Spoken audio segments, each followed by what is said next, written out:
કેમ છો વિદ્યાર્થી મિત્રો? બધા મજામાં? લાસ્ટ લેક્ચરમાં આપણે ગુરુત્વ પ્રવેગમાં મુક્ત પતન થતા પદાર્થ માટે થોડી ચર્ચા કરીને તેના સમીકરણ મેળવતા x વિરુદ્ધ t, પછી v વિરુદ્ધ t અને પ્રવેગ વિરુદ્ધ t ના આલેખો 3 જોયા. ત્યારબાદ આજના લેક્ચરમાં થોડીક સોલ્ટ એન્ડ સ્વીટ મેથડો, લેક્ચર થોડો મોટો થશે, સોલ્ટ એન્ડ સ્વીટ મેથડો અને સંજ્ઞા પ્રણાલી જોવાની છે, જે આપણા માટે ખૂબ જ અગત્ય લેક્ચર બનશે. સૌથી પહેલી સંજ્ઞા પ્રણાલી, હું તમને જેટલી બાબત કહું છું એટલી બાબત ખાસ યાદ રાખી લેવાની બેટા. અમુક રેફરન્સ બુકની અંદર હું જે કહું છું એના કરતાં ઊંધું પણ હોઈ શકે, જેનાથી કંઈ ફેર નથી પડતો. હું તમને સમજાવીશ કે આપણે કેવી રીતના સાચા અને ખોટા બની શકાય. સૌથી પહેલા ગુરુત્વ પ્રવેગ g હંમેશા ઋણ લેવાનું. અહીં લખું છું, ગુરુત્વ પ્રવેગ g વડે દર્શાવાય, હંમેશા ઋણ લેવું. એનો મતલબ એવો થયો, પદાર્થ ઉપર ગતિ કરે, ઓકે, નીચે ગતિ કરે, ઓકે, ગુરુત્વ પ્રવેગનું મૂલ્ય g નું હંમેશા ઋણ જ આવે. જે મેં તમને લાસ્ટ લેક્ચરમાં ઓલરેડી સમજાવ્યું હતું કે પ્રવેગની દિશા તે બળની દિશામાં મળે. તો પ્રવેગ ધારો કે પદાર્થને ઉપર ઘા કરો છો તો એને આભાસી પ્રવેગ નીચે બળની દિશામાં જ લાગશે, એટલે એનું મૂલ્ય ઋણ આવશે. બીજો એક પોઈન્ટ કે જો પદાર્થ ઉધ્વ દિશામાં ગતિ કરતો હોય, ઉધ્વ એટલે કે ઉપરની થાય, ઉધ્વ દિશામાં ગતિ કરતો હોય તો સ્થાનાંતર તેમજ વેગ આ બંનેને ધન ગણવાના. સ્થાનાંતર અને વેગ બંનેને કેવા લેવાના? ધન લેવાના. જો ન સમજાતી હોય મારી બાબત તો કાંઈ વાંધો નહીં બેટા, જો આ રીતના યામાક્ષ પદ્ધતિ વિચાર લેવાની. આ સંદર્ભ બિંદુ. પદાર્થ ઉપર જાય તો કઈ અક્ષ આવે? પ્લસ વાય અક્ષ આવે. પદાર્થ નીચે જાય તો કેવી અક્ષ આવે? માઇનસ વાય અક્ષ આવે. એટલે જો પદાર્થને ઉપર ઘા કરતા હોય તો પ્લસ વાયમાં ગતિ કહેવાય, એટલા માટે બંને ધન આવશે. ત્રીજી વાત કે જો પદાર્થ અધો દિશામાં, નીચે બોલાય સારી ભાષામાં, પણ આપણે વૈજ્ઞાનિક શબ્દ લખી, દિશામાં ગતિ કરતો હોય તો સ્થાનાંતર તથા વેગ આ બંનેના મૂલ્ય કેવા લેવાના? ઋણ કન્સિડર કરવાના.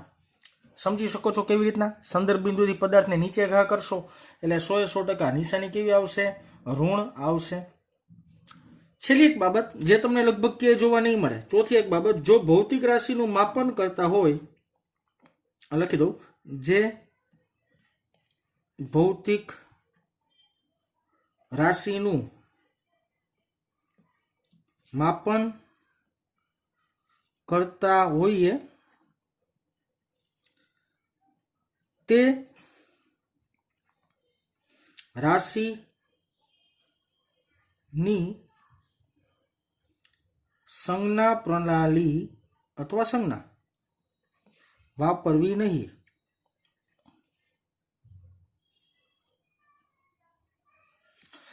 ઉદાહરણ તરીકે હું કોઈ પણ કેલ્ક્યુલેશન દરમિયાન વેગ શોધતો હોય, બરાબર ને, હું પદાર્થનો વેગ ધારો કે શોધતો હોય તો વેગની મારે સંજ્ઞા પ્રણાલી વાપરવી જોશે નહીં.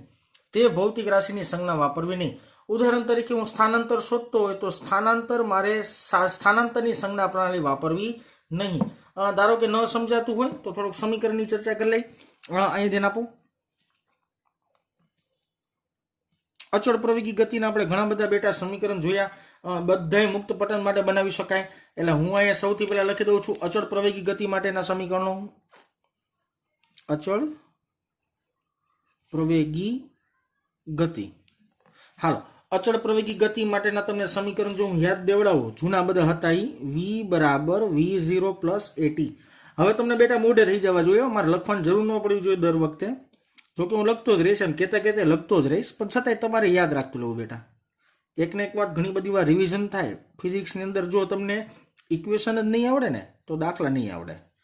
અને મતલબ સમજવાનો ખાસ કે કઈ રાશિનો મતલબ શું થાય, એ મતલબ વગર પણ દાખલા નહીં આવડે. 5 સમીકરણ લખી જ નાખું. અહીંયા હું ડી પણ લખતો હતો એટલે તમે કન્ફ્યુઝ ન થતા.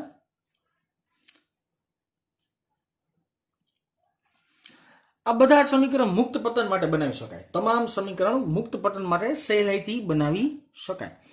હવે તમને થોડાક મુક્ત પતનના સમીકરણ લખી દઉં બાજુમાં જ.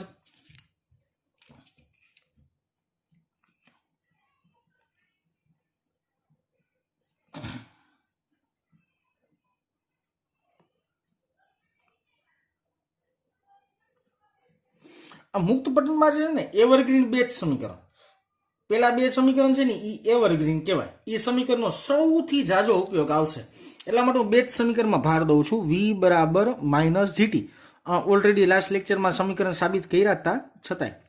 અને આને મૂલ્યમાં લખવું હોય ધારો કે મૂલ્યમાં તો માઇનસ નીકળી જાય પ્લસ થઈ જાય, એ તમને ખબર જ હશે. x બરાબર -1/2 જીટી સ્ક્વેર આ બે સમીકરણ યાદ રાખવાના. અને જો મૂલ્યની જ્યારે ચર્ચા કરતો હોય ને ખાલી આંકડાની, બરાબર ને, આ દિશા સાથે માઇનસ માઇનસ આવ્યા, હું આંકડાની જ્યારે ચર્ચા કરતો હોઉં ને ત્યારે માઇનસને અવગણી નાખવાનું અને બંને બાજુ માનક લઈ લેવાનો. તમને ખબર છે માનકમાં રહેલી કોઈ પણ રાશિ ધન થઈ જાય. હવે હું ક્યાં વાત કરતો હતો, આપણે શું ચર્ચા ચાલતી હતી કે જે ભૌતિક રાશિનું માપન કરતા હોય તે રાશિની સંજ્ઞા પ્રણાલી વાપરવી નહીં. અહીંયા નહીં લખ્યું છે, ખાસ સમજવાનું. એક ઉદાહરણ તરીકે મને કોઈ એમ કીધું છે કે 3 સેકન્ડે કોઈ પદાર્થને મુક્ત પતન કરવામાં આવે છે અને ત્રીજી સેકન્ડે તેનો વેગ શોધો. 3 સેકન્ડે તેનો વેગ શોધો. એટલે તમે શું કરશો, અહીંયા 3 મૂકશો, આની વેલ્યુએશન 9.8 મૂકશો અથવા 10 મૂકશો એટલે જવાબ આવશે 30. તો અહીંયા તમે શું લખશો, v બરાબર -30. રેડી ને? તો આની v ની સંજ્ઞા માઇનસ તમારે પેલા લખી નહીં નાખવાની, ઓટોમેટિકલી જવાબ આવશે એમાં v ની સંજ્ઞા સાથે જ જવાબ આવશે. ધારો કે તમે x શોધતા હોય, તમને કોઈ એમ કીધું કે ભાઈ 5 સેકન્ડે પદાર્થે કરેલું સ્થાનાંતર, કોઈ પદાર્થને મુક્ત પતન કરવામાં આવે છે તો 5 સેકન્ડે પદાર્થે કરેલું સ્થાનાંતર મેળવો. એટલે તમે શું કરશો, આ સમીકરણ વાપરશો, -1/2 જીની જગ્યાએ મૂકશો 10 અને અહીંયા મૂકશો 5 તો 25 થાય, એને ગુણ્યા 10 એટલે 250 થાય, 250 ભાગ્યા 2 કરો એટલે 125 થાય. તો જવાબ આવે x બરાબર -125. તો અહીંયા x ની સંજ્ઞા તમારે મૂકવાની નહીં, ઓટોમેટિકલી જવાબમાં સંજ્ઞા આવી જશે. મારો કહેવાનો મતલબ ખાલી આટલો હતો. રેડી થઈ ગઈ વાત? તો આ સંજ્ઞા પ્રણાલી અને અમુક સમીકરણ જે તમારી નજરની સામે રહેવા જોઈએ એટલા મેં લખ્યા હતા. બેટા હવે આપણે જે ચર્ચા કરવા જઈ રહ્યા છીએ એ ચર્ચા ખૂબ જ અગત્યતા ધરાવે છે, ખૂબ જ આઈએમપી ચર્ચા છે. એટલે હવે થોડું ખાસ ધ્યાન રાખજો. હું જે પ્રશ્નો તમને સમજાવું છું, જે બાબત સમજાવું છું એ JEE નીટ લેવલની છે. સાહેબ તમે ચોખવટ કરી નાખી JEE નીટ માટે છે તો જીની વેલ્યુએશન શું લેવાની? તો કે જીની વેલ્યુએશન આપણે 10 લેશું. આ બે સમીકરણ હમણાં તમને દેખાશે નહીં. આ બે સમીકરણ મનમાં નાખી દો. v બરાબર -જીટી થાય અને x બરાબર 1/2 જીટી સ્ક્વેર થાય. એક ઉદાહરણ આપીને સમજાવું તમને કે તો એક જ મિનિટ ઉદાહરણ શું કરવા તમને દેખાશે જ. 1 મિનિટ ઉભા રહ્યો. ઓકે, હવે જો મારી વાત આખો કોષ્ટક બનાવું છું એક મસ્તીનું. હું એમ કહું 0 સેકન્ડે પદાર્થનો વેગ કેટલો, એટલે તમે કિંમત મૂકશો v બરાબર -જીટી, t બરાબર શું મૂકી દેવાનું તમારે 0, એટલે જવાબ શું આવી જાય 0. હું એમ કહું t બરાબર 0 સમયે પદાર્થનું સ્થાનાંતર કેટલું, એટલે તમે t ની જગ્યાએ શું મૂકશો 0, આખું પદ શું થઈ જાય 0. આ કાર્યક્રમ એક પૂરો. બીજો પ્રશ્ન, t બરાબર 1 સેકન્ડે પદાર્થનો વેગ કેટલો, એટલે તમે 1 મૂકશો અને ગુણ્યા g છે, g એટલે 10 થાય, 10 ગુણ્યા 1 એટલે જવાબ આવે પાછો તમારી પાસે 10. હવે જોજો માઇનસ કાર્ડ નહીં કામે, કારણ કે હું અહીંયા મૂલ્ય લખું છું એટલે કન્ફ્યુઝ ન થતા કે સાહેબ માઇનસ ક્યાં ગયું, માઇનસ ખોવાઈ ગયું. ના ભાઈ, ખોવાઈ નથી જતું ક્યાંય. હું બધી વાત અત્યારમાં મૂલ્યમાં કરું છું એટલા માટે માઇનસને ભૂલીને ચાલુ છું. ઓકે, બીજો પ્રશ્ન, t બરાબર 1 સેકન્ડે પદાર્થનું સ્થાનાંતર કેટલું મૂકો, 1 નો વર્ગ 1 ગુણ્યા 10 એટલે 10, 10 છેદમાં 2 એટલે જવાબ આવે 5. આ 5. ઓકે, બીજો પ્રશ્ન, t બરાબર 2 સેકન્ડે પદાર્થનો વેગ કેટલો. ઓકે સરસ, મૂકો 2 ગુણ્યા 10 જવાબ શું આવશે 20. ઓકે, t બરાબર 2 સેકન્ડે પદાર્થનું સ્થાનાંતર કેટલું મૂકો 2 દુ 4, 4 ગુણ્યા 10 40, 40 છેદમાં 2 જવાબ કેટલો આવે બેટા 20 આવે. ઓકે, t બરાબર 3 સેકન્ડે, t બરાબર 4 સેકન્ડે, t બરાબર 5 સેકન્ડે, t બરાબર 6 સેકન્ડે, t બરાબર 7 સેકન્ડે, t બરાબર 8 સેકન્ડે, t બરાબર 9 સેકન્ડે, t બરાબર 10 સેકન્ડે. મારા મત અનુસાર 9 સેકન્ડ સુધી ધ્યાનમાં રખાય 10 સેકન્ડ પછી ધ્યાનમાં રાખવાની જરૂર નહીં પડે. તો અહીંયા જવાબ બનતા જશે આવા કાંઈક 30 બનશે, 40 બનશે. હું મનમાં કેલ્ક્યુલેશન કરીને લખું છું, મજા કરો. પછી 3 તે 9 અડધા એટલે થઈ ગઈ 45. પછી ચોકે 16 એટલે અહીંયા થશે 80. પછી થશે 55 25 એટલે અહીંયા થશે 125. પછી થાય 66 એટલે અહીંયા થશે 180. ઓકે, સરસ. ચાલો, મેં આ કોષ્ટક 6 સેકન્ડ માટે ક્રિએટ કર્યું છે, બરાબર ને? 6 સેકન્ડ માટે આખી વાત મેં કરેલી છે. ઓકે, સરસ. હવે અહીંથી આપણું જાદુ ચાલુ થાય છે. હવે અહીંયા ધ્યાન રાખવાનું ખાસ, બરાબર ને? અહીંથી આપણું જાદુ શું? હવે આઈ થિંક મારે ઉપરના સમીકરણની કંઈ જરૂર નહીં પડે. મારે ખાલી આ એક ટેબલની જરૂર પડશે. એટલે હું તમને ટેબલ દેખાય એટલું આપણે રાખીએ. ઓકે, આ એક ટેબલ યાદ રાખવાનું છે. ટેબલ ઉપરથી મારે તમને છે ને મેક્સિમમ 4 પ્રશ્નો સમજાવવા છે. મેક્સિમમ 4 પ્રશ્નો. 5મો પ્રશ્ન મારે સમજાવવો નથી, પણ હું 4 પ્રશ્નો જે સમજાવું એની ઉપર આખું JEE નીટ 2 આવી જાય, બરાબર? 4 સેકન્ડ જે સમજાવું એની અંદર આખું JEE ને નીટ 2 આવી જવું જોઈએ. ઓકે, સરસ. ચાલો, હવે હું એમ કહું, કોઈ પદાર્થે 1 સેકન્ડની અંદર, કોઈ પદાર્થે 1 સેકન્ડની અંદર, હા બધો મારી એક વાત, 1 સેકન્ડની અંદર કાપેલા અંતર કેટલા? તો કે 1 સેકન્ડ એટલે કે સાહેબ 0 થી પહેલી સેકન્ડ થાય. આખી વાત સમજજો. 0 થી પહેલી સેકન્ડ થાય. 0 થી પહેલી સેકન્ડની અંદર પદાર્થ કાપેલું અંતર કેટલું ભાઈ? 5 મીટર. આ પહેલી સેકન્ડ છે, 1 સેકન્ડ નહીં, પહેલી સેકન્ડ છે. પહેલી એટલે 0 થી 1 સુધી. હવે એમ કહો, તે પદાર્થે બીજી સેકન્ડમાં કાપેલું અંતર કેટલું? એટલે પહેલી અને 2 વચ્ચેનો ડિફરન્સ થાય. બીજી સેકન્ડમાં, સાંભળજો મારી વાત, મેં તમને પહેલી, બીજી, 2 આ બધી વસ્તુ ક્લિયર સમજાવેલી છે ભૂતકાળની અંદર. બીજી સેકન્ડમાં કાપેલું અંતર કેટલું? એટલે 20 માંથી 5 કાઢી નાખવાના. એ જવાબ કેટલો આવે? 15. હું એમ કહું, કોઈ પદાર્થે ત્રીજી સેકન્ડમાં કાપેલું અંતર કેટલું? ત્રીજી એટલે શું થાય? 2 અને 3 વચ્ચેનો ગેપ, આવડો ગેપ. 45 માંથી 20 કાઢજો એટલે જવાબ શું આવશે? 25. ઓકે, ચોથી સેકન્ડમાં કાપેલું અંતર કેટલું? આટલો ગેપ આવ્યો. ચોથી સેકન્ડ અંતર એટલે 80 માંથી 45 એટલે 35 જવાબ આવે. 5મી સેકન્ડમાં કાપેલું અંતર કેટલું? 5મી સેકન્ડ 125 માઇનસ 80 એટલે 45 જવાબ આવે. 6ઠી સેકન્ડમાં કાપેલું અંતર કેટલું? એટલે 180 માઇનસ 125 એટલે 55 જવાબ આવવો જોઈએ. ઓકે, હવે તમે નિરાતે જો કેલ્ક્યુલેશનની મજા જો, આંકડાની મજા જો. આંકડા જ લેવાના છે, મસ્તીના આંકડાની મજા લેવાની છે. કેવી રીતના લઈએ છીએ ને વિચારવાનું છે આપણે, બરાબર ને? પહેલી સેકન્ડની અંદર 5, બીજી સેકન્ડની અંદર 15, ત્રીજી સેકન્ડમાં 25. પ્રત્યેક 1 સેકન્ડે 10 નો વધારો. કારણ કે મેં ગુરુત્વ પ્રવેગ 10 લીધો છે ઉપર, એટલે 10 નો વધારો આવે. ધારો કે 9.8 લેશો ને તો 9.8 નો વધારો આવશે. હે, હવે હું એમ કહું, અહીંયા એક MCQ સ્વરૂપે થોડુંક નીચે લખતો જ જાઉં છું. અહીંયા લખું દેખાશે. મુક્ત પતન પદાર્થ, મુક્ત પતન પામતા પદાર્થ. જો કે અહીંયા શબ્દ લખવો પડે, સારો લાગે. પામતા પદાર્થ. ઓકે, આમાં એક પહેલો પ્રશ્ન બનાવી દઉં તમને. મારે 4 પ્રશ્નો બનાવવા છે. 4 પ્રશ્નો જવાબ તમને આવડતો હોવો જોઈએ. પહેલો પ્રશ્ન 1, 2 લખું, 1, 2 અને 3 સેકન્ડમાં કાપેલા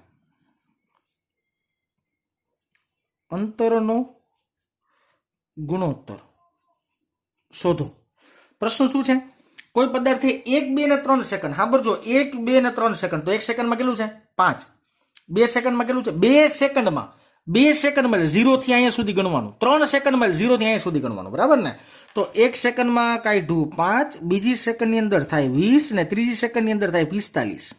આમાંથી 5 કોમન કાઢી લ્યો. ધારો કે 5 કોમન, લસા લેતા આવડે ને, ટૂંકમાં લસા લેવાનું બોલું છું કોમન. હું એમ બોલું કોમન કાઢી લ્યો. 5 કોમન કાઢો એટલે અહીંયા વધે 1, 5 ચોક 20 એટલે અહીંયા વધે 4 અને 9 પંચા 45 અહીંયા વધે 9. 1, 2, 3 સેકન્ડમાં કાપેલા અંતરનો ગુણોત્તર. હવે જો વાક્ય રચનામાં થોડોક ચેન્જીસ કરું. બીજો પ્રશ્ન, પહેલી, બીજી અને ત્રીજી સેકન્ડમાં કાપેલા અંતરનો ગુણોત્તર. પહેલી, બીજી અને ત્રીજી સેકન્ડમાં કાપેલા અંતરનો ગુણોત્તર એટલે પહેલી સેકન્ડમાં 5, બીજી સેકન્ડમાં 15, રેડ પેન જોજો, ત્રીજી સેકન્ડમાં 25, 5 કોમન કાઢ્યો તો 1:3:5, 1:3:5 આવશે. ઓકે, સરસ. ચાલો આમાં કંઈક નવો વધારો કરીએ. ત્રીજો પ્રશ્ન લખી નાખો, જવાબ હમણાં સમજાવું. ક્રમિક 2 સેકન્ડ દરમિયાન ગમે એમ લખાય, દરમિયાન મને ખબર પ્રશ્ન નથી દેખાતો, કાપેલા અંતરનો ગુણોત્તર. પ્રશ્ન મેં લખ્યો શું છે અહીંયા તમને એકવાર દેખાડ દો. ક્રમિક 2 સેકન્ડ દરમિયાન કાપેલા અંતરનો ગુણોત્તર. ક્રમિક 2 સેકન્ડ દરમિયાન પદાર્થે કાપેલા અંતરનો ગુણોત્તર. હવે જો ક્રમિક 2 સેકન્ડ કોને કહેવાય ખબર તમને? પેલા તો 0 થી 2, 2 થી 4, 4 થી 6, 6 થી 8, 8 થી 10, 10 થી 12, આને ક્રમિક 2 સેકન્ડ કહેવાય. પણ તમે એમ મને કયો દોઢા થઈને કે 1 થી 3 સેકન્ડમાં છે 2 સેકન્ડનો જ ગેપ આપ્યો, 3 થી 5 સેકન્ડમાં 2 સેકન્ડનો જ ગેપ આપ્યો, 4 થી 6 સેકન્ડમાં 2 સેકન્ડનો જ ગેપ આપ્યો, તો શું જવાબ આ જ આવે? ના, નો આવે. હું બોલું છું ક્રમિક 2 સેકન્ડ દરમિયાન પદાર્થે કાપેલા અંતરનો ગુણોત્તર કેટલો થાય? ક્રમિક 2 સેકન્ડમાં. ઓકે, ચાલો ક્રમિક 2 સેકન્ડ માટે આપણે થોડા ગ્રાફમાં આવી જઈએ અને ગ્રાફમાં કંઈક વિચારવાનો પ્રયત્ન કરીએ. ક્રમિક 2 સેકન્ડ માટે એટલે થાય 0 થી લીટા વધારે થઈ જાય, જોજો 0 થી 2, તો 0 માંથી 20 જાય એટલે અહીંયા જવાબ આવે 20, બરાબર. પછી 2 થી 4, આ 2 થી 4 એટલે તમે જોઈ શકશો 2 થી 4 માટે જોશો ને એટલે 80 માંથી 20 જાય, 80 માંથી 20 જાય એટલે જવાબ આવે 60. પછી 4 થી 6, 180 માંથી 80 જાય એટલે જવાબ શું આવે? 100. તો પ્રત્યેકમાં વધારો કેટલો આવ્યો? 40 નો વધારો આવ્યો. કેટલો વધારો આવ્યો? 40 નો વધારો આવ્યો.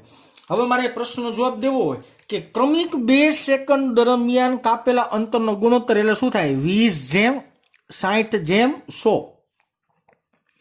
તો 20 કોમન કાઢી લ્યો તો અહીંયા વધે 1:3:5. જવાબ શું આવ્યો? 1:3:5. ઓકે, ક્રમિક 2 સેકન્ડ. હજી કોઈ મારા જેવો ગાંડો માણા હોય તો આવો પ્રશ્ન બનાવે. જો ચોથો પ્રશ્ન કે ક્રમિક 3 સેકન્ડ દરમિયાન સાચું લખું, કાપેલા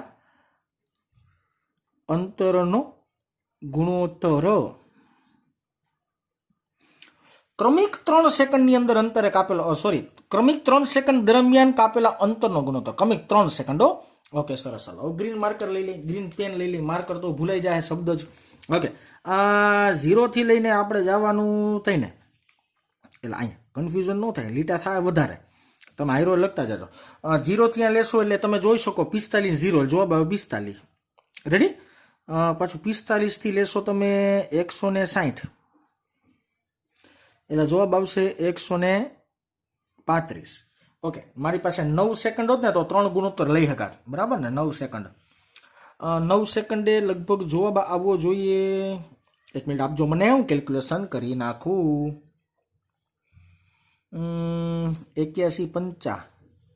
81 કરશો 405, 81 થાય 405 ને એમાંથી 180 બાદ કરી નાખો, 405 એટલે અહીંયા જો 9મી સેકન્ડે, ધારો કે તમે કોષ્ટક આગળ બનાવજો ને બેટા, અહીંયા 9મી સેકન્ડ આવે ને ત્યારે સ્થાનાંતરનો જવાબ આવશે 405 આવે. હા, મેં કેલ્ક્યુલેશન કરી લીધું, 405 આવે. હવે મારે આ અને આ 9મી સેકન્ડ આ બે વચ્ચેનો ગેપ જોવાનો છે, બરાબર ને? 405 માંથી 180 બાદ કરો એટલે 225 આવે. 405 માંથી 180 બાદ કરો ને એટલે જવાબ આવશે 225 જવાબ આવશે. 180 405, 405 માંથી 180 બાદ કરવાના, જવાબ 225 આવશે. હવે ક્રમિક 3 સેકન્ડ માટે મને આંકડા મળી ગયા. ખરેખર તમે કોષ્ટક છે ને 9 સેકન્ડ સુધી બનાવજો. કેવી રીતના બને છે તમને સમજાઈ ગયું છે. ઓકે, ક્રમિક 3 સેકન્ડ માટે આપણે વાત કરીએ તો થશે 45 જેમ 135 જેમ 225. 45 જેમ 135 ને 225. 45 કોમન કાઢો એટલે 1 જેમ 3 જેમ 5 જ આવડે. મને 45 નો પાડો ભલે ન આવડતો હોય, બરાબર ને, પણ ગુણોત્તર 1 જેમ 3 જેમ 5 જ આવે. તો આને કહેવાય છે વિવિધતામાં એકતા. હવે જો પેલી, બીજી, ત્રીજી એમાં તમે ગુણોત્તર અંતરનો લીધો તો 1 જેમ 3 જેમ 5 આવ્યો. અંતર બોલું છું બેટા, સ્થાનાંતર બોલવું પડે સારા શબ્દમાં, પણ ચાલશે. ક્રમિક 2 સેકન્ડ તો આવશે 1 જેમ 3 જેમ 5. ક્રમિક 3 સેકન્ડ 1 જેમ 3 જેમ 5. હવે હું બોલું ક્રમિક 4.5 સેકન્ડ. 4.5 સેકન્ડ ખબર પડે ને, આ 4.5, બીજી 4.5 અને ત્રીજી 4.5. આનો ગુણોત્તર લેવો હોય તો જવાબ શું આવશે? 1 જેમ 3 જેમ 5 જ આવે. હું એમ કહું ક્રમિક 10 સેકન્ડ બાદ, ક્રમિક 10 સેકન્ડ દરમિયાન કાપેલા અંતરનો ગુણોત્તર શોધો તો 1 જેમ 3 જેમ 5 જ આવે. ક્રમિક 50 સેકન્ડ દરમિયાન કાપેલા અંતરનો ગુણોત્તર ગોતો તો 1 જેમ 3 જેમ 5 જ આવે. કહેવાનો મારો મતલબ શું છે કે સાહેબ તમારે 1 જેમ 3 જેમ 5 યાદ રાખવાનું, કારણ કે JEE એડવાન્સની અંદર એકવાર એવો પ્રશ્ન પૂછાયેલો છે કે કોઈ પદાર્થને મુક્ત પતન કરાવવામાં આવે તો ક્રમિક 12 સેકન્ડ બાદ તે પદાર્થે કાપેલા અંતરનો ગુણોત્તર શું આવે? પ્રશ્નાર્થ ચિહ્ન. જવાબ આવશે 1 જેમ 3 જેમ 5. તો ફિક્સ જવાબ આવે અને આ વસ્તુ યાદ રાખવાની. હવે ઘણા બધા વિદ્યાર્થી મિત્રો પ્રશ્નને બદલાવી શકે. કેવી રીતના પ્રશ્નને બદલાવી શકે આખી વાત સમજાવું છું, ધ્યાન આપજો. પાછા કોષ્ટકમાં આવીએ. સાહેબ તમે ક્રમિક કીધું, હવે વારા ફરતી વાળા ક્રમિક નહીં ને આડધડ કરવું હોય તો કરી શકે. આડધડ એટલે ક્રમિક 2 સેકન્ડની જગ્યાએ આડધડ 2 સેકન્ડ લે, એટલે 0 થી 2, 1 થી 3, 2 થી 4, 3 થી 5, 4 થી 6, 5 થી 7 આવી રીતના. હજી એકવાર બોલું છું, 0 થી 2, 1 થી 3, સાંભળજો મારી વાત, 1 થી 3, 2 થી 4, 3 થી 5, 4 થી 6, 5 થી 7 આવી રીતના આડધડ લ્યો તો તેનો જવાબ શું આવશે ખબર છે? 10 જેમ 10 જેમ 10 આવશે. એટલે કે 10 નો ગેપ આવશે. કેવી રીતના જો સમજાવું, સોરી 20 નો ગેપ આવશે. 1 થી 20 એટલે 20 નો ગેપ. હવે તમે જો અહીંયા ધ્યાન આપજો, 5 થી 3 એટલે કેટલાનો ગેપ થયો? 40 નો. બે વચ્ચે ડિફરન્સ કેટલાનો થયો? 20 નો. પછી તમે લ્યો 2 થી 4, પાછો કેટલાનો ડિફરન્સ આવ્યો? 40 નો. પાછો હવે 3 થી 5, પાછો કેટલાનો ડિફરન્સ આવશે ખબર તમને? 40 ને 80 એટલે ગેપ આવશે 20 નો. 180 ને અહીંયા સોરી 80 ને 180 એટલે પાછો કેટલાનો ગેપ આવશે સાહેબ? 20 નો. એટલે પ્રત્યેક ગેપની અંદર કેટલાનો ભાગ આવશે? 20 20 20 ના ભાગ આવશે. આખી વાત સમજજો. જો કે વધારે કોમ્પ્લિકેટેડ થશે, બાકી 60 20 60 100 45 135 225 ત્યાં સુધીનું ખાસ યાદ રાખવાનું. તમે આગળ કરવું ને તો એમ થાય. કેવી રીતના થાય? 1 થી 3 ને 2 સેકન્ડ જ કહેવાય, પણ 3 થી 5 ને 2 સેકન્ડ જ કહેવાય. પણ તમે વચ્ચે લેવું ને તમે 0 થી 2 ને 2 સેકન્ડ જ કહેવાય. આ બધાનો ગેપ ગોતશો ને તો જવાબ તમને લગભગ 20 20 નો ગેપ આવશે. 3 માટે 30 30 નો ગેપ આવશે. 4 માટે 40 40 નો ગેપ આવશે. 5 માટે 50 50 નો ગેપ આવશે. પણ જે ટાઈપના પ્રશ્ન ભૂતકાળમાં પૂછાયેલા છે ને એ હું ટાઈપ તમને સમજાવું ને તો એ ટાઈપના એવા પ્રશ્નો નહોતા. મેં જ્યાં સુધી JEE નીટનું અધ્યયન કર્યું છે ત્યાં સુધી મને આ ટાઈપના પ્રશ્નો વધારે જોવા મળ્યા છે. એટલા માટે આ વસ્તુ ખાસ યાદ રાખવાની. આ કોષ્ટક યાદ રાખી લેવાનું. આવી રીતના કોષ્ટક ઉપરથી આવા MCQ બની શકાય તો ડાયરેક્ટ જવાબ આપી શકાય. એમાં તમારે કેલ્ક્યુલેશન કરવાની જરૂર નથી. તો ચાલો વિદ્યાર્થી મિત્રો, આજે આપણે અહીંયા સુધી રાખીએ. આના પછીના લેક્ચરની અંદર મુક્ત પતનનો ઉપયોગ થતો હોય, તેના સમીકરણનો ઉપયોગ થતો હોય તેવા ઘણા બધા દાખલા. આના પછીના હજી 2 લેક્ચર આપણે આના જ દાખલા ભણશું. ટેક્સ્ટ બુકની અંદર તમે નિરાતે કોકવાર જોવા ગયા છો તો તમને ખબર હશે કે આના પછી આપણે એક લાસ્ટ થિયરી બાકી છે, સાપેક્ષ વેગ ને સાપેક્ષ સ્થાનાંતર. ત્યારબાદ આપણે હજી ઘણું બધું JEE નીટ કરવાનું છે ડિટેલની અંદર, એટલે થોડીક વાર લાગશે. વધારે ચેપ્ટર લાંબુ વાળશે તમને એવું લાગતું હશે, પણ થોડુંક આ ચેપ્ટર પૂરતું રહેશે. આગળ જતા તમને વધારે મજા આવે હું પ્રયત્ન કરતો રહીશ. તો આજે અહીંયા સુધી રાખીએ બેટા, મળ્યા નેક્સ્ટ લેક્ચરમાં.